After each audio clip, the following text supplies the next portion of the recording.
Recording in progress. Hello students, आज के इस लेक्चर में हम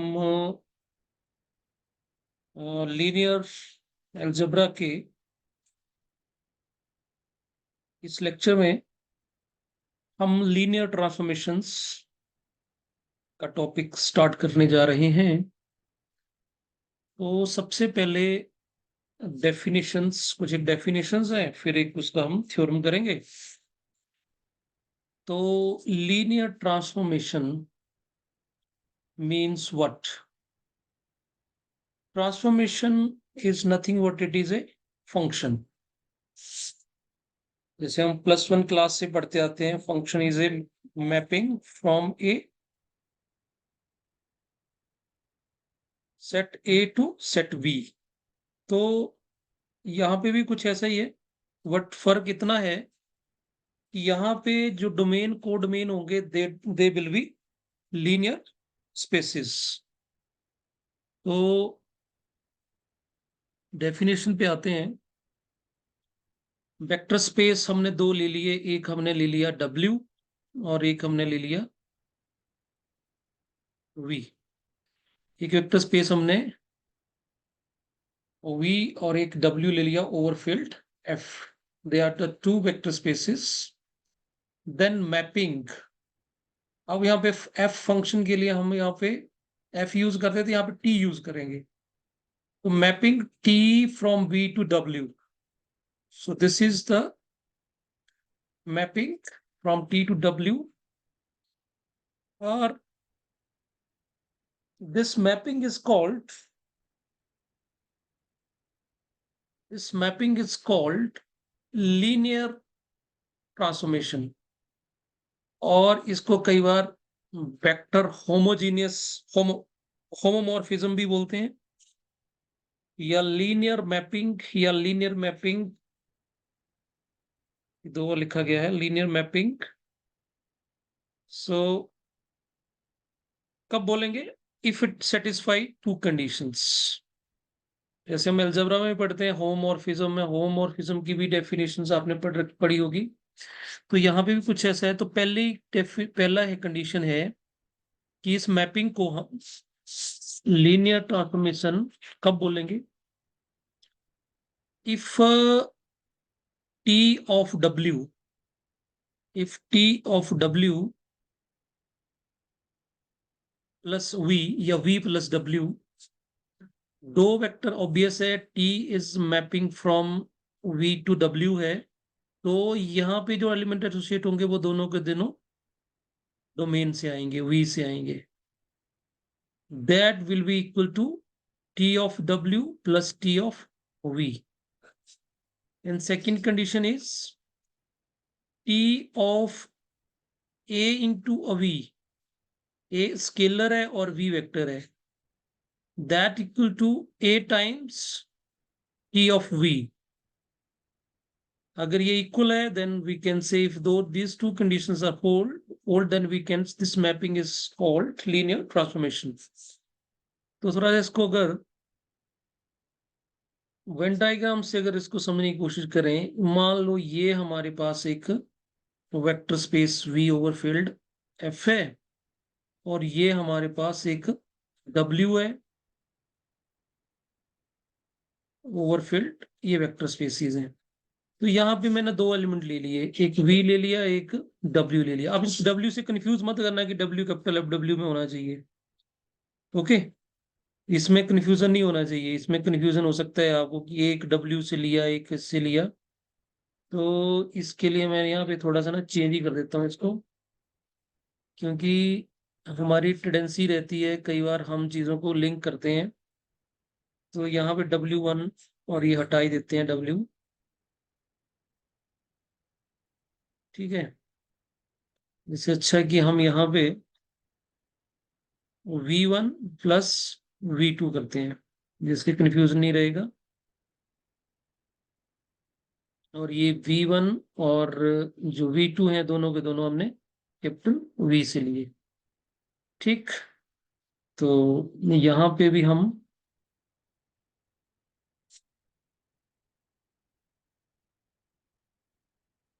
इसको भी V1 कर लेते हैं, V1 एंड V2।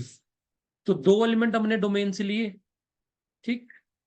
अब ऑब्वियस है, अगर ये वेक्टर स्पेस है तो V1 प्लस V2 भी इसके अंदर होगा, ठीक है। तो अब यहाँ पे जैसे ही अब इसके बीच में मैपिंग है, there is a mapping, T is mapping from V to W। तो अगर ये एलिमेंट डोमेन में है तो को डोमेन में ये एलिमेंट पक्का होगा, ठीक। W V2 है तो यहाँ पे T ऑफ V2 भी होगा। मैपिंग का तो यही मतलब होता है कि जो भी एलिमेंट डोमेन में लेंगे उसकी इमेज को डोमेन में होनी चाहिए। उसी तरह से V1 प्लस V2 है, सम है, तो इनका भी इमेज यहाँ पे होगा V1 प्लस V2, ठीक है। तो फर्स्ट कंडीशन क्या बोल रही है कि अगर इसका सम अगर इन दोनों के सम के बराबर होगा, फर्स्ट कंडीशन इज कि V1 plus T T of V1 plus V2 should be equal to V1 plus V2। अगर इसका सम इन दो सम के बराबर होगा तो हम बोलेंगे कि लीनियर ट्रांसफॉर्मेशन की फर्स्ट कंडीशन होल्ड कर रही है। I think you got this point.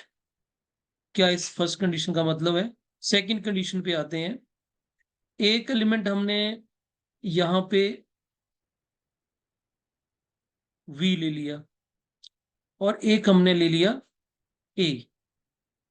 ये डेफिनेटली ये कहां से आएगा? ये फील्ड से आएगा, ठीक। तो ये फील्ड है तो फील्ड का एलिमेंट भी इसके अंदर होगा, ठीक। क्योंकि हम इसको वेक्टर स्पेस जो है हमारा वो फील्ड पे डिपेंड कर रहा है, तो फील्ड के एलिमेंट भी कहीं ना कहीं वेक्टर स्पेस के साथ एसोसिएटेड होते हैं। तो एक एलिमेंट हमने इसके साथ लिया, एक फील्ड से लिया और एक हमने V से लिया। तो A इंटू वी भी इस वेक्टर स्पेस में होगा कि नहीं होगा? डेफिनेटली होगा। क्यों होगा? बिकॉज क्योंकि जो भी वेक्टर स्पेस है, जो भी वेक्टर स्पेस है, तो उसके पास स्केलर मल्टीप्लिकेशन होल्ड करती है, क्योंकि that is closed under scalar multiplication. तो एक फील्ड के एलिमेंट के साथ हमने वेक्टर की मल्टीप्लाई करी तो वो इसके अंदर होगा ही होगा। अब ये अगर V एलिमेंट लिया है हमने तो इसकी इमेज हमें यहाँ पे मिलेगी, तो T ऑफ V भी इधर होगा। और ये फील्ड है तो फील्ड में जो फील्ड इसके लिए फील्ड है वही फील्ड W के लिए है, तो A इसमें होगा तो A इसमें भी होगा। तो definitely A into T of, यहाँ पे पहले हम इस एलिमेंट की बात करी ना, इस एलिमेंट की बात भी कर लेते हैं पहले। तो यहाँ पे हमारे पास A इंटू वी है तो इसकी इमेज भी यहाँ पे हमें मिल जाएगी A इंटू वी, ये भी इसके अंदर होगा। अब हम ये बोल रहे हैं कि ये जो नया वेक्टर बना, ये जो नया एलिमेंट बना इवन से वेक्टर ही होगा, ऑब्वियस है। डी ऑफ ए W को W वेक्टर पे तो ये वेक्टर ही है।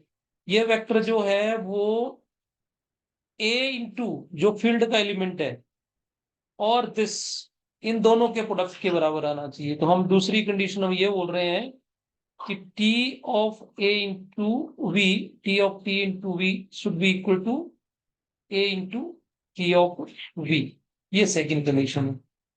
आई थिंक मैंने आपको ये समझाने की कोशिश करी है कि इसमें दो ये जो कंडीशंस है इनका मतलब क्या है, कि कोई भी दो एलिमेंट अगर हम इसके डोमेन से लेंगे तो उनकी इमेजेस कोड डोमेन में होगी, तो what will be the relation between the their images. तो these टू कंडीशंस अगर सेटिस्फाई होती हैं तो हम उस मैपिंग को हम लीनियर ट्रांसफॉर्मेशन बोल देंगे। तो फर्क क्लियर हो गया। लीनियर मैपिंग में, यहाँ पे लीनियर ट्रांसफॉर्मेशन में जो डोमेन कोड डोमेन है they should be vector space. और बाकी जो ये दो कंडीशंस हैं उनके बारे में आपको मैंने बता दिया। ओके, दूसरी जो हमारे पास डेफिनेशन है दैट इज लीनियर ऑपरेटर। तो यहाँ पे भी अगर आप देख सकते हैं कि लीनियर ट्रांसफॉर्मेशन लिखा है और मैपिंग लिखी है। फर्क बस इतना है कि जो कोड मेन और डोमेन है दे आर सेम। अगर कोड मेन और डोमेन एंड कोड मेन अगर सेम होंगे तो हम वो क्या बोलेंगे, they are that linear transformation is called linear operator. Simple definition. Next definition is linear functional. This is very important one. तो सेम यहाँ पे भी एक हमारे पास वेक्टर स्पेस है और ओवरफिल्ड एफ, और यहाँ पे भी लीनियर ट्रांसफॉर्मेशन है। Linear transformation means two condition, जो ऊपर दो कंडीशन लिखे वो फुलफिल करेगा। फर्क यहाँ पे बस इतना है कि यहाँ पे जो कोड मेन है वो फील्ड है, डोमेन हमारा वेक्टर स्पेस है, और जो कोड मेन है that is field. So this type of linear transformation is called linear functional. तो कहीं ना कहीं स्टूडेंट्स हमें जब भी किसी, अच्छा फंक्शनल क्यों बोलते हैं इस पे बात कर लेते हैं। देखो स्टूडेंट, इसका जैसे पिछले वाले क्वेश्चन में क्या था कि जैसे हमारे पास लीनियर ट्रांसफॉर्मेशन है, तो linear transformation V to W है। तो जो हमारे पास यहाँ पे डोमेन था वो वेक्टर था, इसमें मतलब वेक्टर्स होंगे। और डब्ल्यू है उसमें भी क्या होगा, जो कोड हमारा कोड मेन था उसमें भी क्या होंगे, वो भी वेक्टर स्पेस है तो ऑटोमेटिकली यहाँ पे वेक्टर्स होंगे। तो ऐसे था, लेकिन अब लीनियर फंक्शनल में क्या हुआ कि यहाँ पे वी टू एफ है। तो वी में एफ में क्या होगा कि यहाँ पे इसके कोड मेन में तो वेक्टर्स होंगे, लेकिन जो इसका सॉरी डोमेन में तो वेक्टर्स होंगे, लेकिन कोड मेन जो है उसमें क्या होंगे, स्केलर्स होंगे।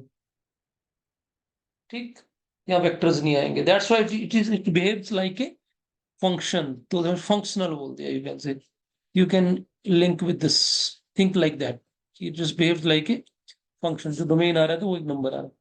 Now we going to prove this theorem, है this is very very fundamental theorem, कि जब भी हमें किसी लीनियर ऑपरेटर को लीनियर ट्रांसफॉर्मेशन को या किसी भी मैपिंग को लीनियर ट्रांसफॉर्मेशन प्रूव करना है, तो अगर हम इस थ्योरम को लगाएं तो बड़े इजीली हम प्रूव कर सकते हैं। बार बार हमें दो कंडीशन की बजाय हम ये एक कंडीशन, इसमें एक ही कंडीशन है, दोनों कंडीशंस को क्लब करके हमने ये कंडीशन बनाई है। और यहाँ पे भी इस W का कंफ्यूजन खत्म करने के लिए हम यहाँ पे भी इसको हटा ही देते हैं। ठीक है, हम W रखेंगे क्योंकि W हमारा है कोड मेन कैपिटल लेटर में है। तो यहाँ पे हम V1 कर लेते हैं। तो कंडीशंस क्या है मैं इसको दोबारा लिख देता हूँ कि कोई भी लीनियर ऑपरेटर है उसको अगर हम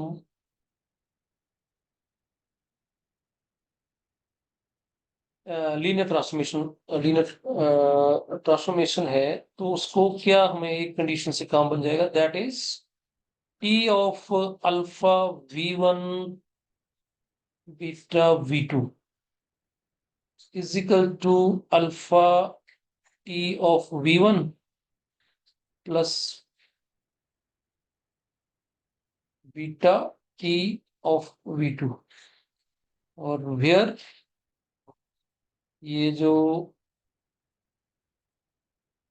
V1 V2 जो है दे belongs to capital V for all, for all V1 V2 belongs to V, and this alpha and beta belongs to field। Okay, इससे कंफ्यूजन नहीं होगा।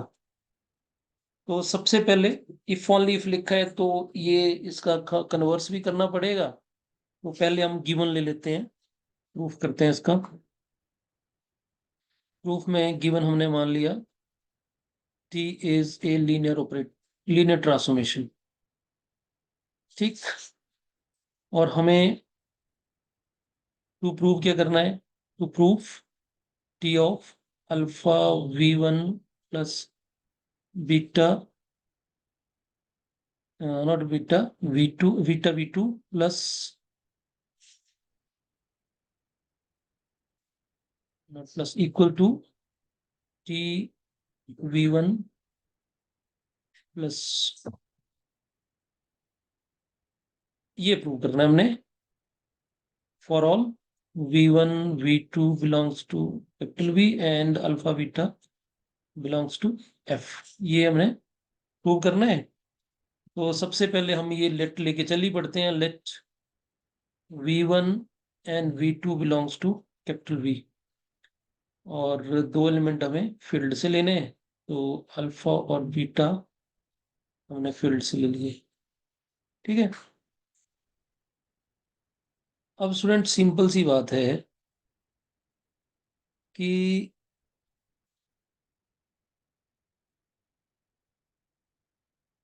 अब ये मेरे को बताओ कि alpha into V, beta one, v1 and beta into v2 क्या कैपिटल V में होंगे?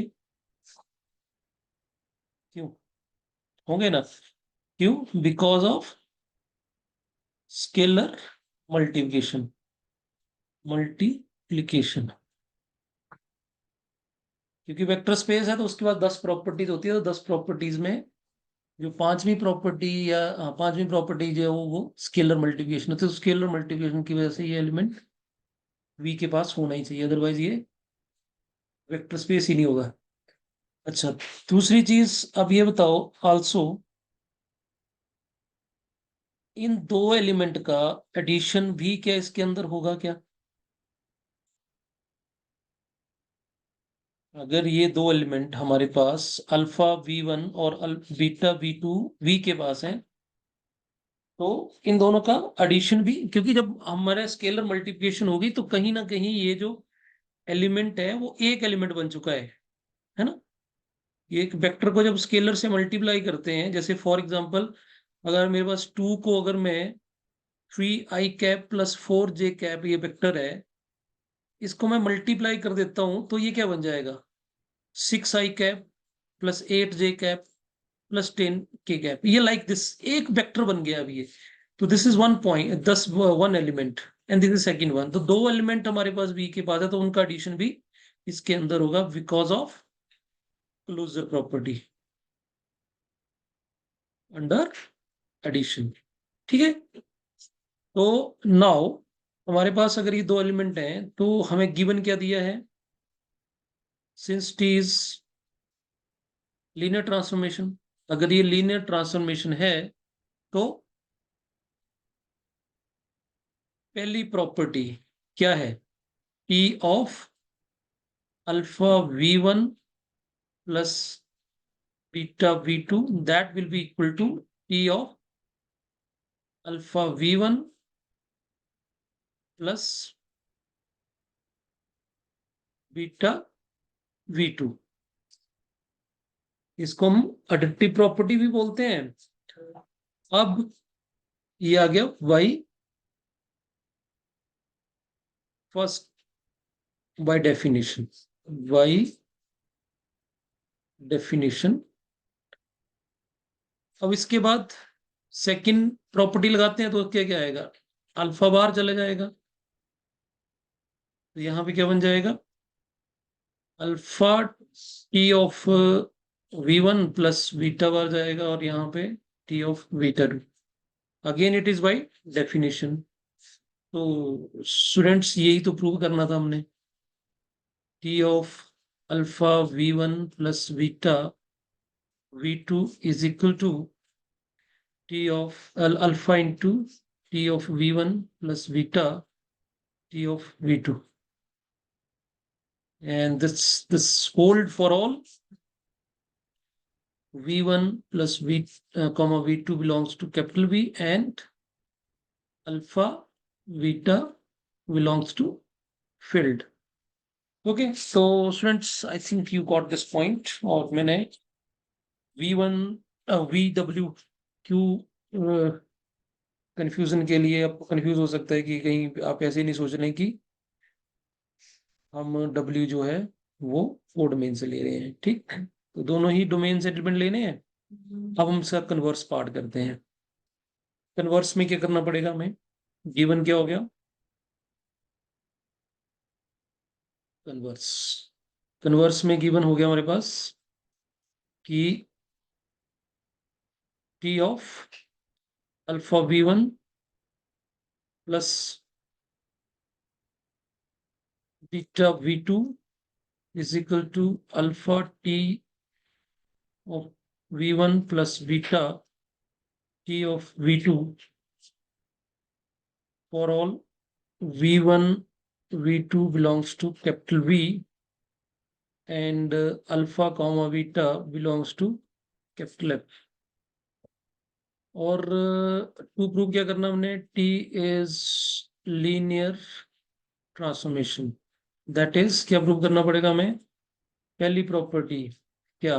T of beta one beta two, not beta one, V1 plus V2 is equal to T of V1 plus T of V2। ये prove करना पड़ेगा। और second prove करना पड़ेगा T of alpha V1 is equal to alpha T of V1। ये दोनों properties हमें prove करने की पड़ेंगी for all V1 V2 belongs to V और alpha beta belongs to F। So ये हमने प्रूव करना है। तो उसमें आप खुद ही देख लो, यहां से देखो, ये गिवन है और गिवन को देख के आप इसको देखो और आप इसको देखो ऊपर। इस गिवन से ये चीज कैसे बन सकती है? सीधा सीधा दिख रहा है। अगर हम अल्फा और बीटा को वन पुट कर दें, दोनों को, अल्फा को भी वन और बीटा को भी वन पुट करें, तो फर्स्ट कंडीशन आ जाएगी। और सेकंड कंडीशन निकालने के लिए हमें बीटा को जीरो पुट कर देना चाहिए, तो सेकंड कंडीशन आ जाएगी। तो यू सी कितना ये सिंपल है। तो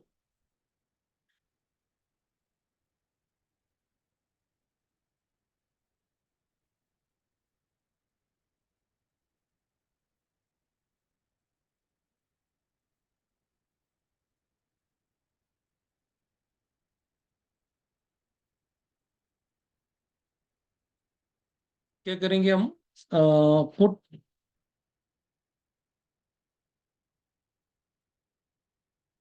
put alpha comma beta equal to one in given. अगर हम ये गिवन में पुट करते हैं तो क्या आएगा हमारे पास?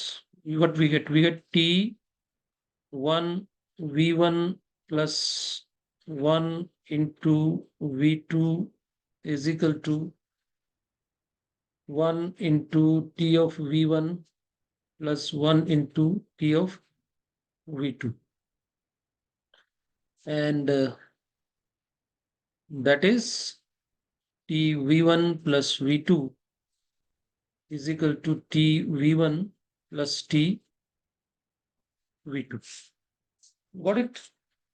तो उसी तरह से सेकेंड के लिए अगेन पुट अल्फा, अल्फा तो एज इट इज रहेगा, बीटा को put beta equal to zero, beta equal to zero. तो यू सी अगर हम इसमें बीटा को जीरो पुट करेंगे गिवन में तो ये टर्म हमारे पास क्या बन जाएगी? हमारे पास आ जाएगा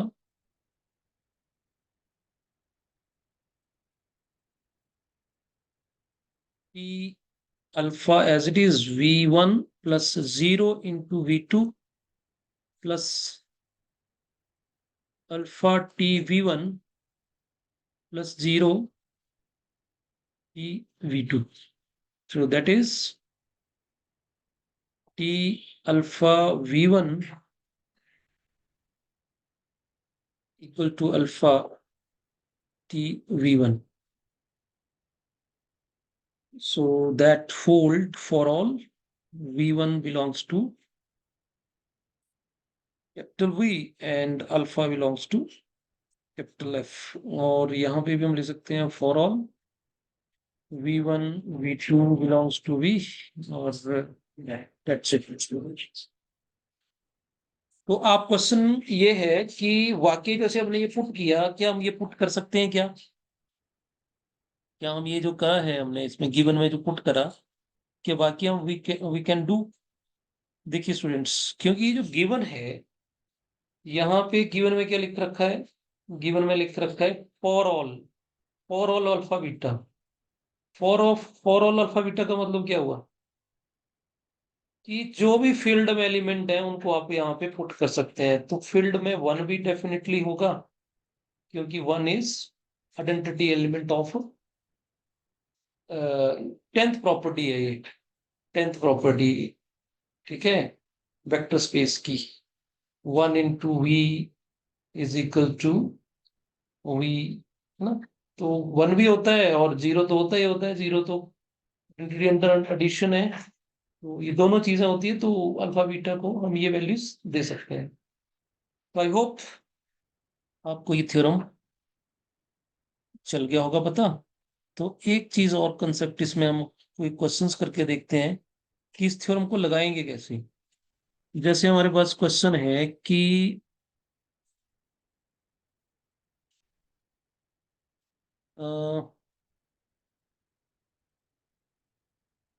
एग्जांपल हमारे पास है कि show that the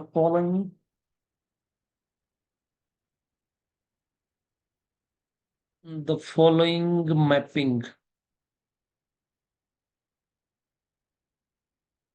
is linear transformation. So mapping is T is mapping from V3R to V2R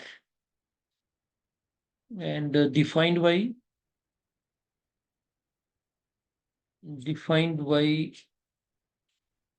T of X comma Y comma Z is equal to X minus Y plus Z to X।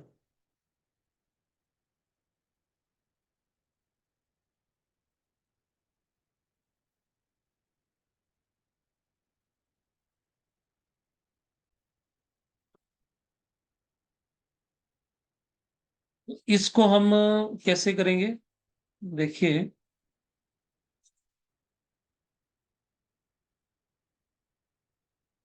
सबसे पहले हमने theorem लगानी है यहाँ पे, है ना? तो क्या थ्योरम पढ़ी हमने? हमने वही चीज करनी जो भी किया। क्या किया हमने कि हमने थ्योरम पढ़ ली कि कोई किसी भी अगर टी को हमने, if T is linear transformation, so implied and implied by, हमने एक ही कंडीशन फुलफिल करनी है। अब क्या? T of alpha V1 plus beta V2 is equal to alpha T V1 plus beta T V2 for all V1 V2 belongs to, यहाँ पे domain क्या है हमारा? V3 ऑफ R और फील्ड हमारी यहाँ पे R है, तो अल्फा बीटा कहाँ किसको बिलोंग करेंगे? Capital R। ये सिंपल सा काम करना है हमने। तो सबसे पहले हम V1 और V2 लेते हैं। तो let V1 and V2 belongs to V3 of R। अब ऑब्वियस है B3 लिखा तो ये 3 टुपल्स होगा, हाँ, 3 टुपल वाला होगा। तो V1 मैंने ले लिया यहाँ पे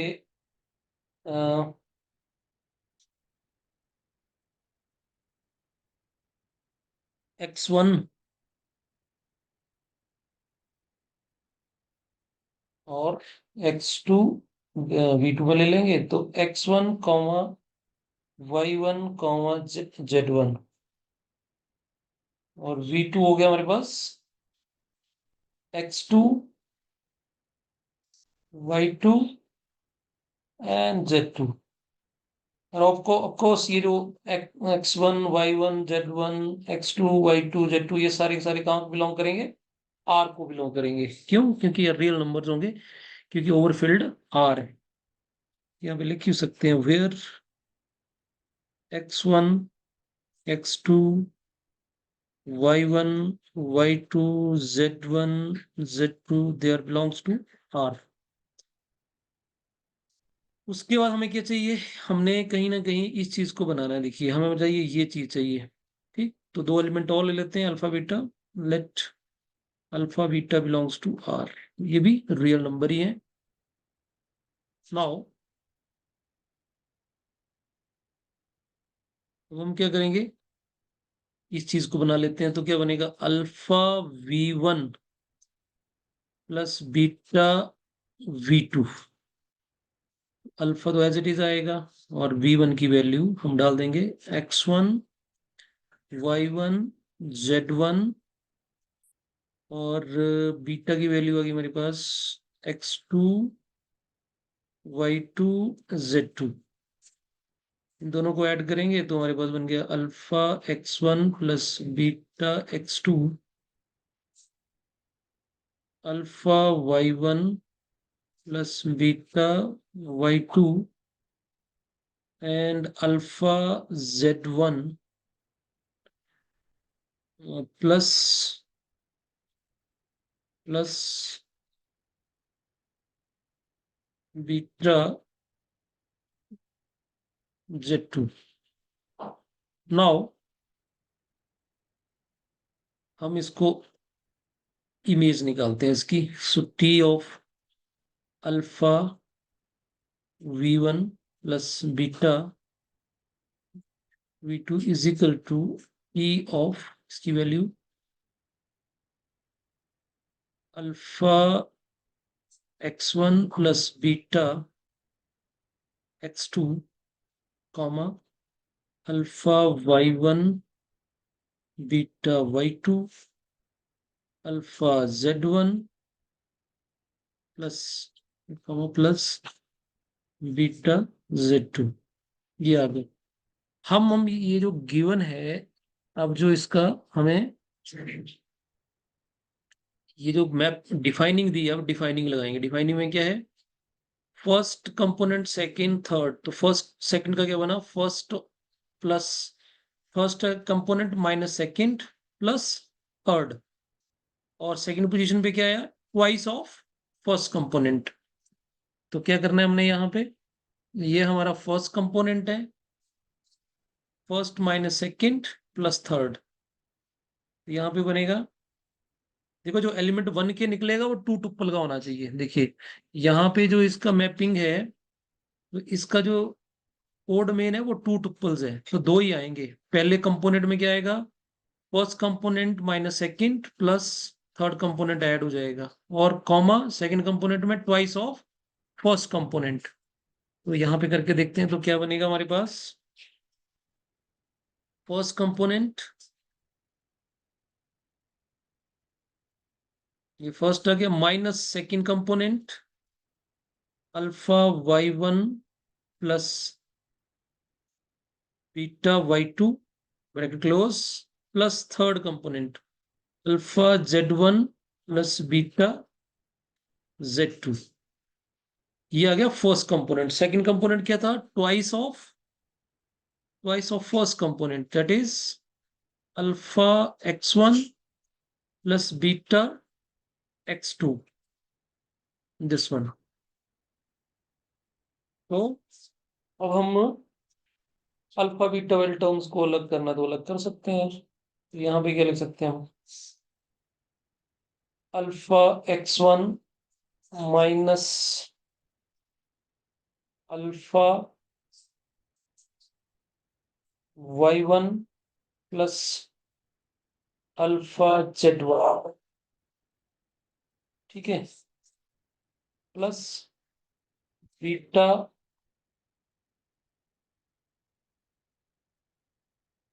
ऐसे यहाँ पे अल्फा कॉमन ले लेना चाहिए था, चलो बार बार क्यों लिखना, एक ही स्टेप में कर लेते हैं इसको। इसको हम करते हैं ऐसे, अल्फा कॉमन भी ले लेते हैं, एक ही स्टेप में हो जाएगा ये।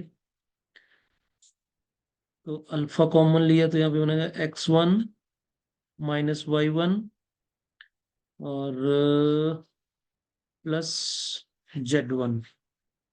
ये आ गया पहले ये कंपोनेंट, ये वाला और ये वाला। अब beta plus beta x2 plus minus y2 plus z2।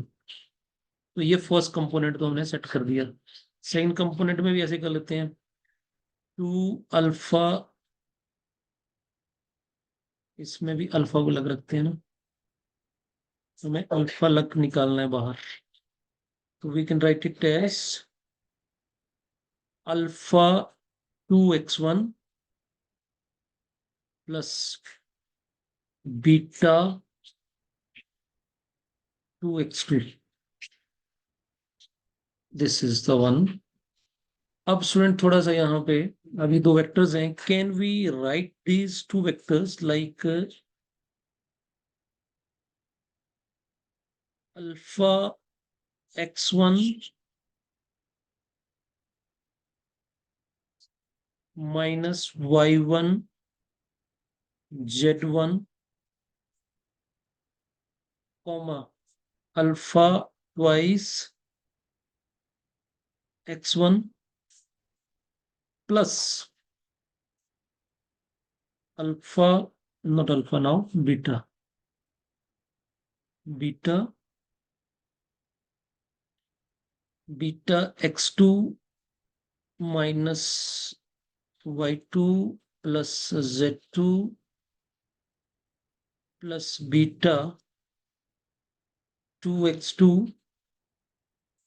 ये अब देख लो, इनको दोनों को अगर आप ऐड करोगे, जस्ट मिनट, यहाँ पे कॉमा कॉमा बीटा, अब इन दोनों को ऐड करो आप, तो ये वाला रिजल्ट मिलेगा कि नहीं मिलेगा, ठीक। और हमारे पास यहाँ पे अल्फा कॉमन आ गया, तो we left with x1 y1 z1 comma twice of x1 plus beta x2 minus comma minus plus z2 comma twice of x2। और स्टूडेंट्स की कहीं ना कहीं ये क्या बन गया हमारे पास, p of x1 y1 z1, और ये बन गया beta x2 comma y2 comma z2 p of. और हमने यही प्रूव करना था स्टूडेंट्स, तो what we have prove that, हम क्या लेके चले थे, हम लेके चले थे p of alpha v1 plus alpha beta v2, और हमने क्या प्रूव कर दिया, अल्फा टी, और ये क्या था, v1 ही था ना, v1 plus beta v2 for all.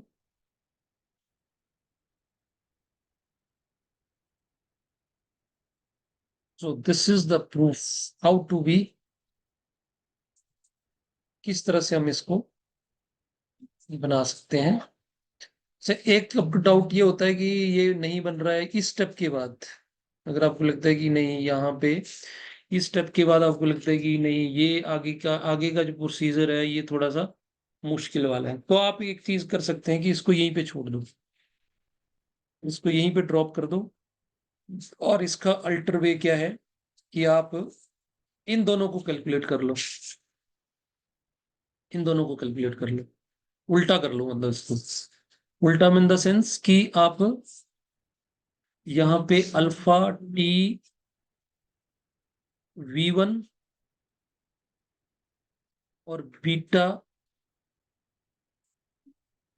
ये ये लग कैलकुलेट कर लो। मतलब हमारे पास T of x1 y1 z1, तो हमारे पास डिफाइनिंग लगाएंगे तो क्या बनेगा हमारे पास, first component minus second plus third, और सेकंड कंपोनेंट क्या, ट्वाइस ऑफ फर्स्ट कंपोनेंट।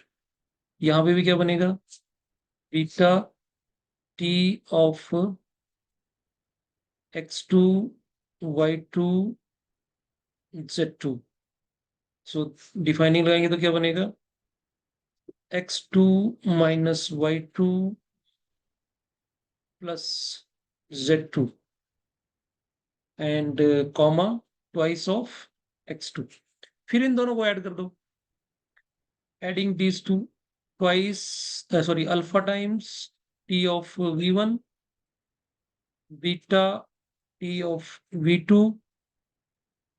अब ऐड करेंगे इनको तो क्या we get alpha x1 minus y1 plus z1 comma twice of x1 plus beta x2 minus y2 plus z2 comma twice of x2। जब इनको आप सिंप्लीफाई करोगे, ऐड करोगे, तो आपको बन गया ये alpha x1 plus beta x2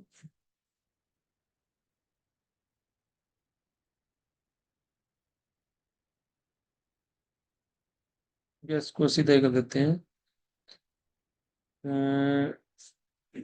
पूरा ये पहले इसका लिख लेते हैं, minus alpha z1 y1 plus alpha z1 comma 2 alpha x1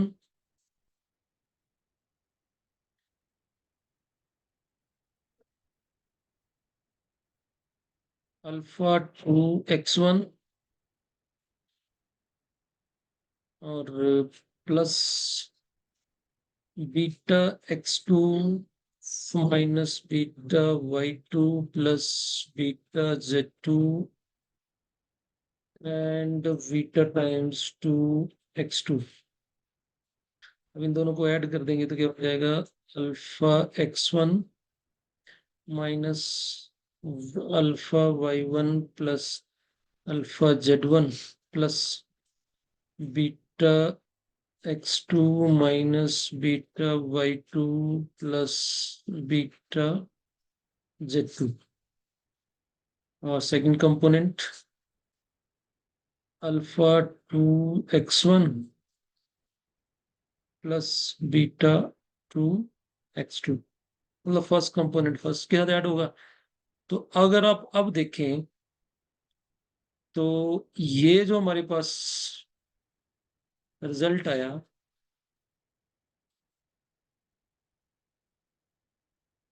ये जो बना हमारे पास T v1 beta T v2, तो इसको चेक कर लो आप इसकी राइट हैंड साइड, और साथ में जहां से हमने छोड़ा था इसकी राइट हैंड साइड आप चेक कर लो,